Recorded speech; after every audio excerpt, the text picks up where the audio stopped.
une fois de plus, bien-aimés dans le Seigneur. Bonjour, Apôtre. Et soyons les bienvenus dans la présence de notre Dieu. Alléluia. Amen. Lui qui, par sa grâce et sa fidélité, nous accorde le privilège d'être vivants et d'être présents devant lui. Alléluia. Amen. Nous lui sommes infiniment reconnaissants pour ce privilège. Nous voulons saluer nos frères, chers téléspectateurs qui disposent des précieuses minutes de leur temps. Bien-aimés, comme nous vous l'avons toujours dit, nous croyons que le temps que vous disposez n'est pas une perte. Amen. Alléluia. Amen. Parce que certainement vous le disposez à Dieu. Et comme c'est à Dieu que vous le disposez, il est capable et pleinement fidèle d'utiliser les précieuses minutes de votre temps dans l'accomplissement de ses plans et ses desseins dans vos vies. Alléluia. Amen. Nous serions avancés plus loin sans nous remettre entre les mains du Seigneur. Lui qui nous rassemble ce matin, afin qu'il nous conduise. Alléluia. Amen. Seigneur des Seigneurs, Dieu éternel, notre Père, nous bénissons, nous honorons ton nom. Au nom de Jésus-Christ de Nazareth, reconnaissant la grâce que tu nous fais ce matin, au Père, d'être présent devant toi et d'avancer, Seigneur Dieu, dans ce culte, au Père éternel, à ta gloire. Et comme nous voulons, Seigneur notre Dieu, tirer instruction et édification dans ta parole, Seigneur notre Dieu, donne-nous, au Père, dans ta grande bonté, un cœur déshonnête et difficile, ô Dieu. Accorde-nous la grâce, Seigneur notre roi. Ce matin, nous puissions tirer, Seigneur notre Dieu bénéfice, de ce partage de ta parole. Et que ton Seigneur soit glorifié dans nos vies à travers nous. Au nom de Jésus-Christ de Nazareth. Amen. Amen. Alléluia. Nous nous asseoir, bien-aimés. Bénissons le Seigneur qui nous conduit. Pardon. En ce deuxième dimanche du mois de mars. Et ce matin, par sa grâce, nous introduirons un thème très important. Alléluia. Amen. Qui nous amènera à comprendre de choses, à être pleinement éclairés et à savoir comment nous conduire. Alléluia. Amen. Le thème qui guidera notre méditation,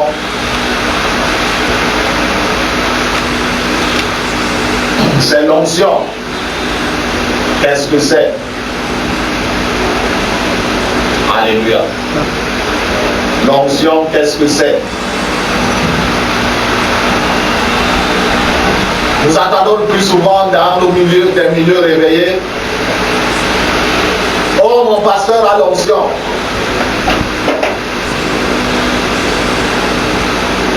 Et quand on a passé un culte assez mouvementé, on dit non, il y avait l'onction aujourd'hui. Alléluia. Avant d'entrer dans le vif du sujet, j'aimerais brosser quelque peu ce que l'onction n'est pas. Alléluia. Amen. L'onction pas le bruit. Vérité. Yes. Ce n'est pas parce que le prédicateur prêche à titre et parce qu'on a mis la sonorisation auto au point d'être en train de nuire, comme nos dirigeants ont l'habitude de parler des nuisances sonores. Ce n'est pas parce que la louange, on a mis la sonorisation auto et l'écho va très loin que véritablement il y a l'onction, il y avait l'onction. Amen. Amen. L'onction, ce n'est pas le spectacle. Que le prédicateur soit en train de prêcher, il saute, il touche le plafond, il saute, il monte sur les chaises, il saute, il part au fond de cette salle, il saute, il part de l'autre, il saute, il veut faire comme ça, il part, pendant cela, il est en train de prêcher. Et qu'on dise, ah, il y avait l'onction. Le prédicateur là est ouais.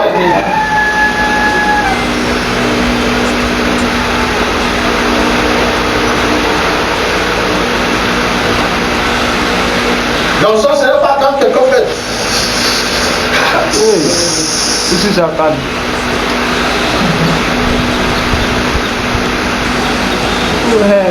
C'est pas les émotions. Alléluia. Amen. En effet, l'onction ne fait pas le Yes. Vérité. Yes. Lord. L'onction n'est pas dans la propagande. Yes.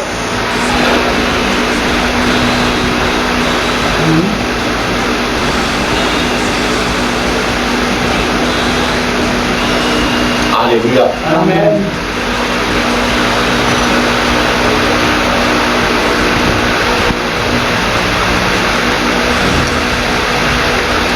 Et qu'est-ce que c'est que l'onction?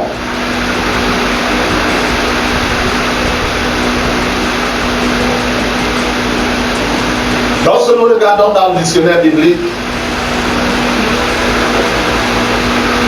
nous voyons que l'onction, c'est l'acte de consécration et de purification.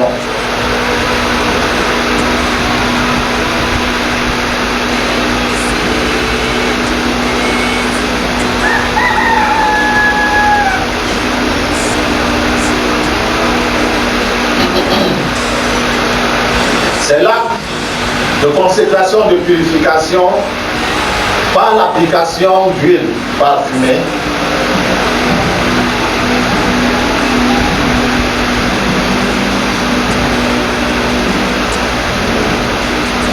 par la purification d'huile parfumée sur une personne ou un objet.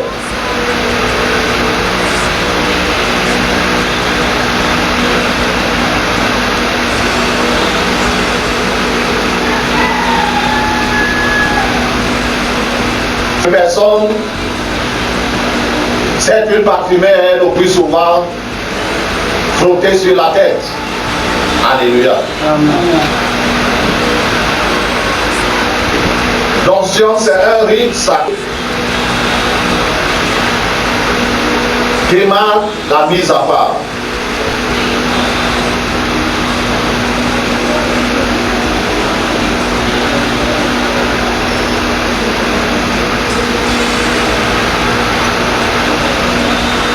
C'est un rite sacré qui marque la mise à part pour le service de Dieu.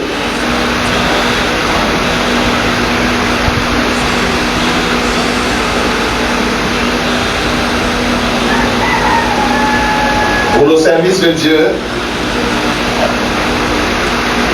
conférant une autorité spirituelle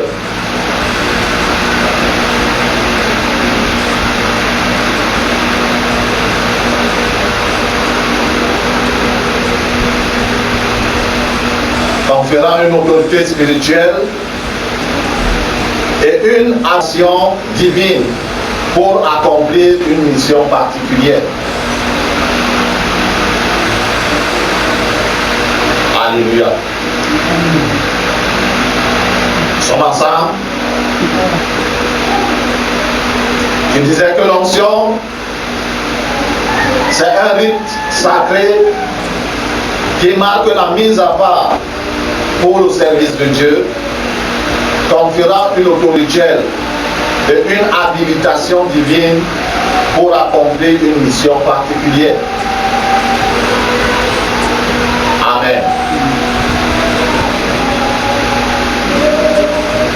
C'est un acte ou alors c'est un rite sacré par lequel on met quelqu'un à part pour le service de Dieu. Alors une chose à part pour le service de Dieu. Ainsi cette personne mise à part pour le service de Dieu est habilitée. C'est comme une sorte de mandat. Alléluia. Qui lui est donné pour accomplissement particulière. Que ce soit une personne, que ce soit une chose. Elle est mise à part, elle est à Dieu, donnée à Dieu et pour la cause de Dieu.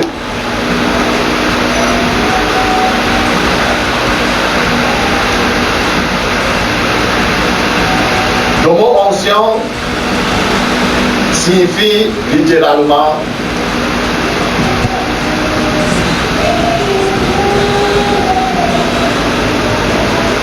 onction signifie littéralement frotter d'huile ou enduit d'huile.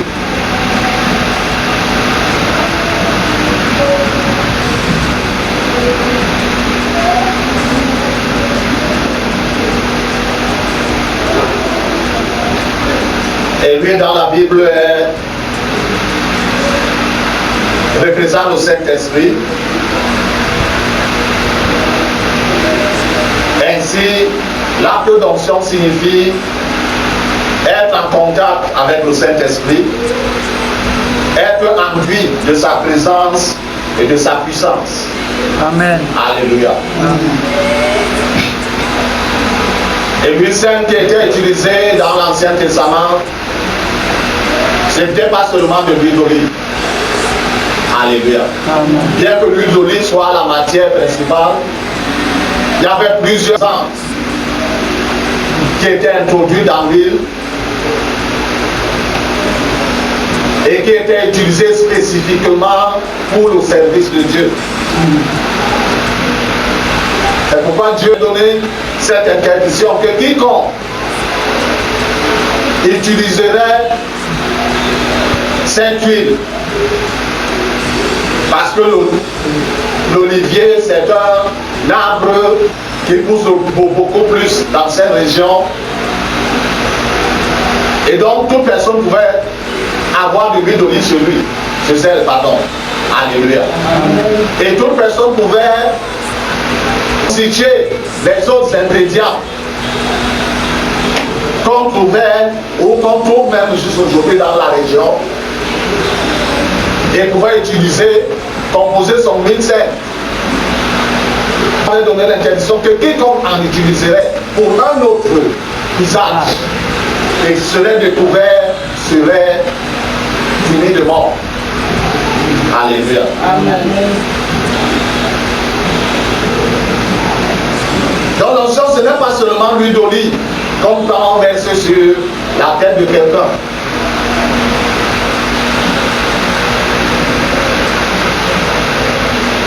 Ce n'est même pas une cérémonie qu'on peut organiser pour dire que c'est la consécration de tel ou de tel. Ça peut être organisé par les hommes et que Dieu n'est pas au courant.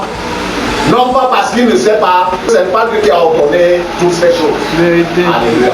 Même si on prend l'huile ici, en Afrique subsaharienne, on considère que c'est l'huile d'onction. En Europe et en Occident, eux ils mettent ça dans. Alléluia. Ils mettent ça dans leur soupe. C'est-à-dire qu'ils consomment ça. Pendant que nous pensons que c'est l'huile d'onction. Ils s'alimentent avec. Amen. Comme nous disions tout à l'heure, c'est la mise à part. En effet, c'est Dieu qui met à part. Amen. L'acte physique, cérémonie quelconque, conduite par les hommes, si Dieu n'est pas à l'origine de cette cérémonie, ce sera tout juste de l'huile qu'on aura versé sur quelqu'un, on l'aura mouillé avec lui. Et cette huile a été tenace. Ça se verse sur ton vêtement, si tu ne laves pas ça là, ça risque de caler. Alléluia. Amen.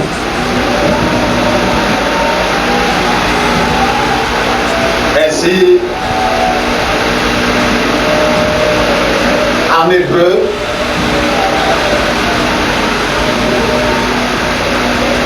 le mot ouange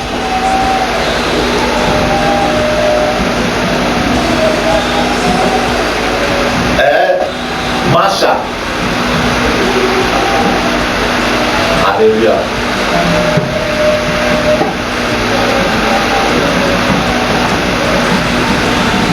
Et le mot Messie, c'est Mashiach.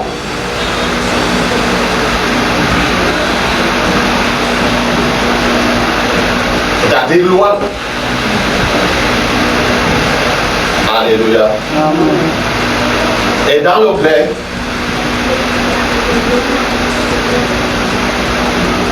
puisque c'est les deux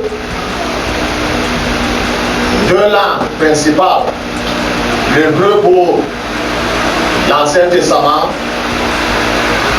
et le grec pour le Nouveau Testament. Le mot onction en grec se dit chrisma.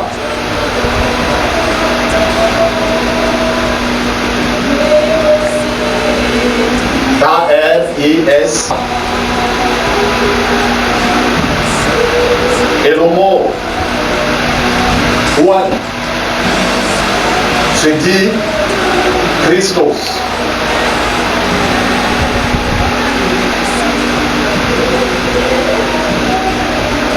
K-R-I-S-T-O-S.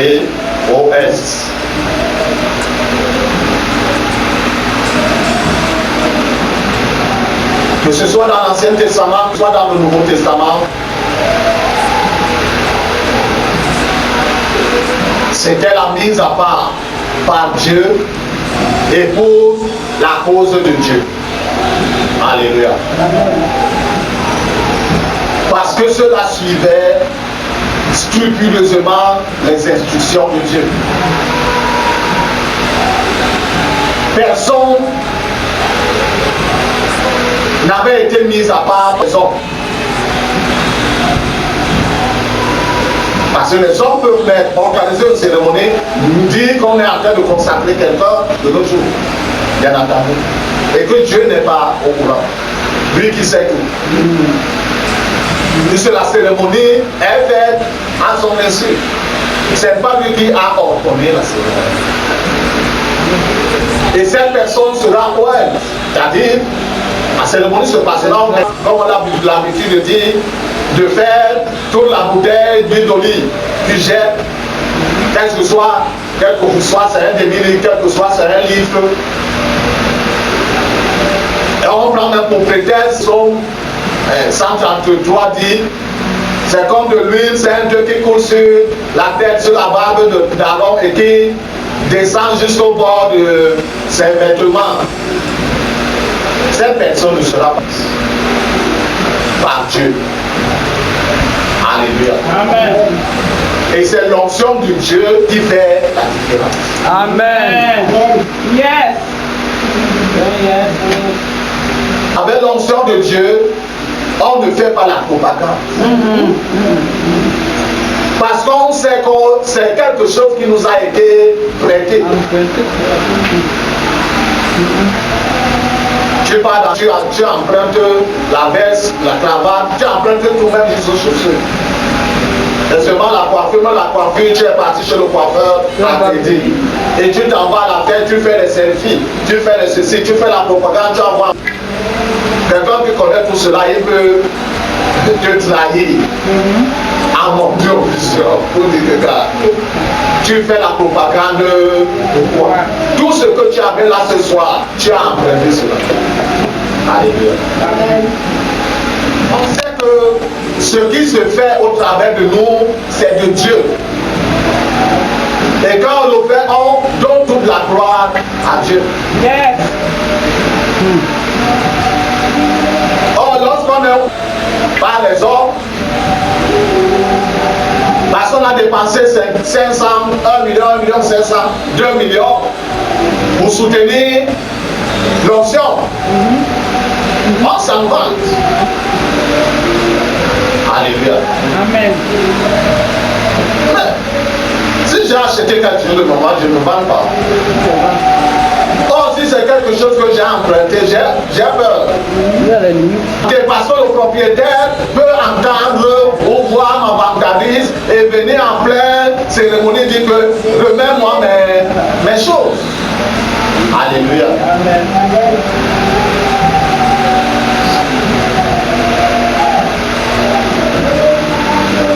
En grand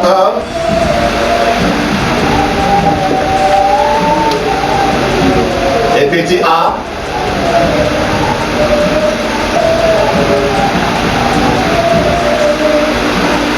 Nous verrons les personnes pointes dans l'Ancien Testament. Nous ne pourrons pas parcourir tout. Alléluia.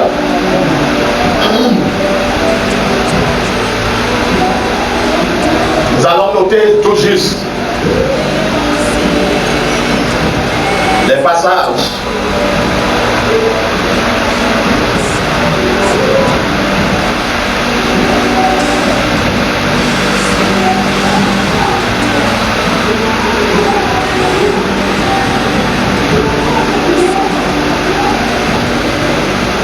Nous verrons Exode 29, premier verset au verset 9.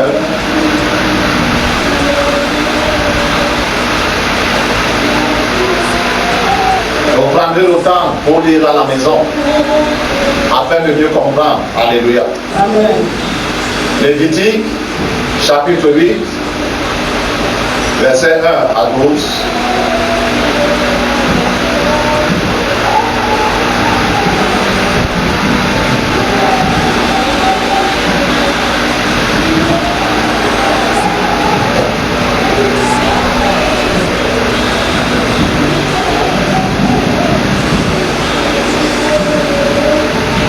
Samuel chapitre 10 verset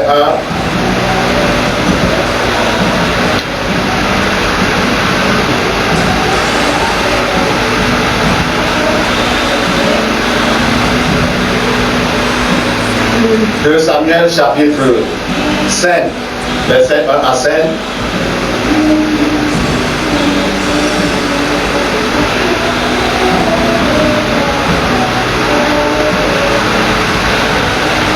Et 1 Roi, chapitre 19, verset 16, la partie B.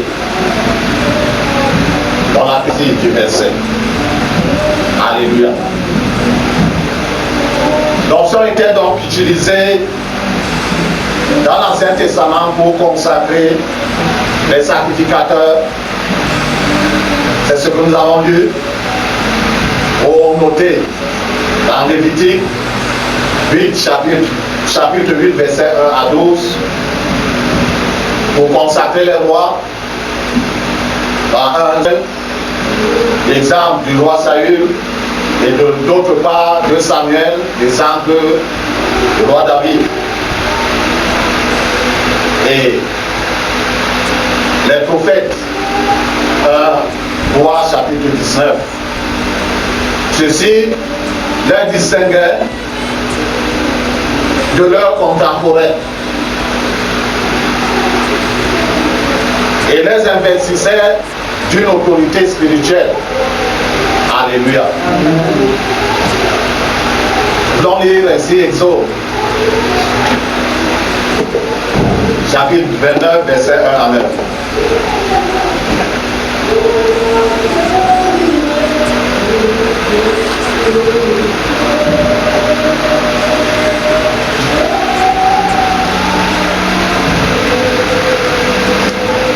Exode chapitre 9, Verset 1 1 à 9. Voici ce que tu feras pour les sanctifier, afin qu'ils soient à mon service dans le sacerdoce. Prends un taureau et 2 béliers sans défaut. Fais avec de la fleur de farine, de froment, des pains sans levain, des gâteaux sans levain, pétris à l'huile, et des galettes sans levain, arrosées d'huile. Verset 3. Tu les mettras dans une corbeille en offrant le jeune taureau et les 2 béliers. Tu feras avancer Aaron et ses fils vers l'entrée de la tente d'assignation, et tu les laveras avec de l'eau. Dans les vêtements, tu revêtiras Aaron de la tunique, de la robe de l'éphod et de pectoral, et tu mettras sur lui la ceinture de l'éphod. Tu poseras la tiare sur sa tête, et tu placeras le diadème de sainteté sur la tiare. Tu prendras l'huile d'onction, tu en répandras sur sa tête, et tu l'oindras. Verset 8. Tu feras approcher ses fils, et tu les revêtiras des tuniques. Tu mettras une ceinture à Aaron et à ses fils, et tu attacheras des bonnets aux fils d'Aaron. Le sacerdoce leur appartiendra par une loi perpétuelle. Tu consacreras donc Aaron et ses fils. Amen. Amen. Bien maintenant, Seigneur, vous lisez la suite. C'était l'instruction que Dieu avait donnée à Moïse. Et c'est ce qui a mis en pratique dans Lévitique au chapitre 8. C'était là le processus de la consécration des sacrificateurs, qui était toujours précédé par une offrande. Alléluia. Amen. Avant l'entrée en matière elle-même. Et c'était ce qui se passait sous l'ancienne alliance. Amen. Amen.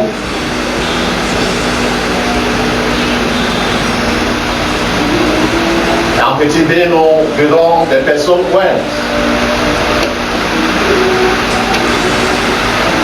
dans le Nouveau Testament.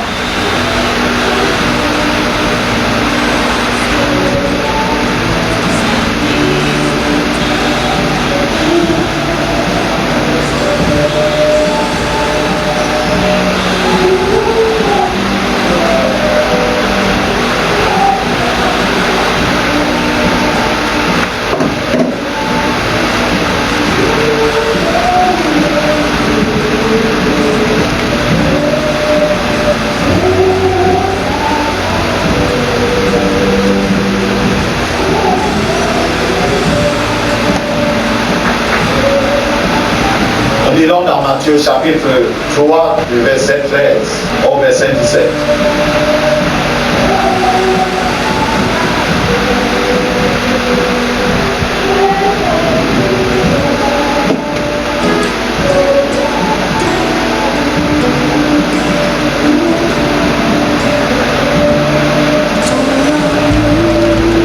Matthieu chapitre 3, verset 13 à 17. C'est ça? Oui.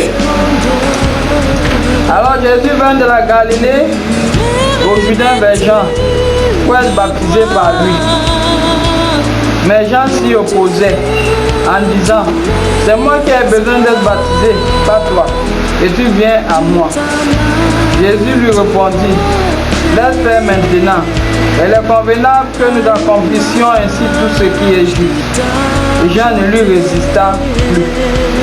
Dès que Jésus lui était dit, il sortit de l'eau. Et voici les cieux s'ouvrir. Il vit l'Esprit de Dieu descendre comme un homme et venir vers lui. Et voici une voix puis entendre des cieux ces paroles: c'est mon fils bien-aimé, en qui j'ai mis toute mon affection. O serviço da